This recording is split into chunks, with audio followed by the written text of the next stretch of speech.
Hello दोस्तों, मैं राजा कुजूर। आज हम लोग पढ़ने वाले हैं नए धर्मों के उदय का पार्ट 2। अगर आप पार्ट 1 नहीं देखे हैं तो डिस्क्रिप्शन में जाकर उस वीडियो को देख सकते हैं। तो आइए आज जानते हैं बौद्ध धर्म से संबंधित बातें। बौद्ध धर्म से संबंधित बातें में आज हम लोग बात करेंगे गौतम बुद्ध के संबंध में। बौद्ध धर्म का संस्थापक गौतम बुद्ध थे। इनका जन्म गृह त्याग का चिन्ह या प्रतीक है घोड़ा, उनका ज्ञान का प्रतीक है पीपल का वृक्ष, और उनका निर्माण का प्रतीक चिन्ह है पद चिन्ह, और मृत्यु का प्रतीक चिन्ह है स्तूप। महात्मा बुद्ध के कुछ अष्टांगिक मार्ग है, आइए इनको जानते हैं। महात्मा बुद्ध के 8 अष्टांगिक मार्ग हैं, तो आइए जानते हैं। पहला है सम्यक दृष्टि, दूसरा है सम्यक स्मृति, तीसरा है सम्यक वाक, अगला है सम्यक कर्म, सम्यक आजीव, सम्यक आयाम। एक और छूट गया है सम्यक समाधि, तो आप लिख लेंगे सम्यक समाधि। सम्यक समाधि। आइए आगे देखते हैं। अशोक ने इस धर्म को अंतर्राष्ट्रीय पहचान दिलाई थी। याद रखेंगे, अशोक एक ऐसा शासक था जिन्होंने बौद्ध धर्म को अंतर्राष्ट्रीय पहचान दिलाई थी। उन्होंने बौद्ध धर्म को चीन, जापान, कोरिया, श्रीलंका आदि देशों में इस धर्म का प्रचार प्रसार करवाया था। अगला हेडिंग है बौद्ध धर्म की देन। आइए जानते हैं बौद्ध धर्म की क्या क्या देन है। पहला पॉइंट है बौद्ध धर्म ने अहिंसा, शांति, बंधुत्व, सह-अस्तित्व आदि का आदर्श दिया। बौद्ध धर्म ने हमें अहिंसा से, शांति से और भाईचारे से रहना सिखाया है। अगला पॉइंट है अशोक ने युद्ध विजय का नीति को परित्याग कर धम्म विजय की नीति को अपनाया था। अशोक ने युद्ध विजय की नीति को परित्याग कर धम्म विजय की नीति को अपनाया। अगला पॉइंट है करले की गुफा करले में स्थित है। याद रखेंगे, करले की गुफा करले में स्थित है, जहाँ बौद्ध भिक्षु ध्यान लगाते हैं। यह गुफा चट्टानों से काटकर बनाया गया था।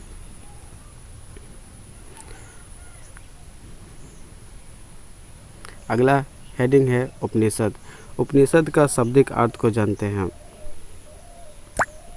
उपनिषद का शाब्दिक अर्थ है उप का अर्थ होता है समीप, नी का अर्थ होता है निष्ठापूर्वक, सद का अर्थ होता है बैठना, अर्थात गुरु के सामने निष्ठापूर्वक बैठना इनका शाब्दिक अर्थ हो गया। उपनिषद एक दार्शनिक ग्रंथ है जिसका मुख्य उद्देश्य ज्ञान की खोज है। याद रखेंगे, इनका मुख्य उद्देश्य ज्ञान की खोज है। आइए अगला स्लाइड की ओर। अगला हेडिंग है बौद्ध धर्म की शिक्षाएं। अगला हेडिंग है बौद्ध धर्म की शिक्षाएं। पहला पॉइंट है बुद्ध ने कहा कि संसार दुखमय है। बुद्ध ने कहा कि संसार दुखमय है। निर्वाण यानी कि मोक्ष। निर्वाण बौद्ध धर्म का परम लक्ष्य था। याद रखेंगे, बौद्ध धर्म का परम लक्ष्य था निर्वाण। गौतम बुद्ध ने दुख से छुटकारा पाने के लिए 8 साधन बताए हैं, जिसे अष्टांगिक मार्ग कहा जाता है। याद रखेंगे, गौतम बुद्ध ने दुख से छुटकारा पाने के लिए 8 साधन बताए हैं, जिसे अष्टांगिक मार्ग कहा जाता है। हमारा अगला पॉइंट है बुद्ध ने पशु बलि, जाति प्रथा, छुआछूत आदि का खूब विरोध किया है। याद रखेंगे, बुद्ध ने पशु बलि, जाति प्रथा, छुआछूत आदि का खूब विरोध किया है। अगला पॉइंट है बुद्ध के उपदेशों को संग्रहित कर इसे 3 भागों में बांटा गया है। याद रखेंगे, बुद्ध के उपदेशों को संग्रहित कर इसे 3 भागों में बांटा गया है। इसे कहते हैं त्रिपिटक।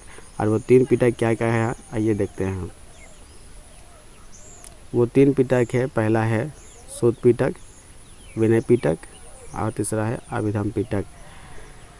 सूत पिटक, इसमें बुद्ध के उपदेशों को संग्रहित किया गया है। विनय पिटक में इसमें भिक्षुओं से अनुशासन से संबंधित नियम बनाए गए हैं। और अभिधम पिटक में इसमें दार्शनिकों का विचार को संग्रहित किया गया है।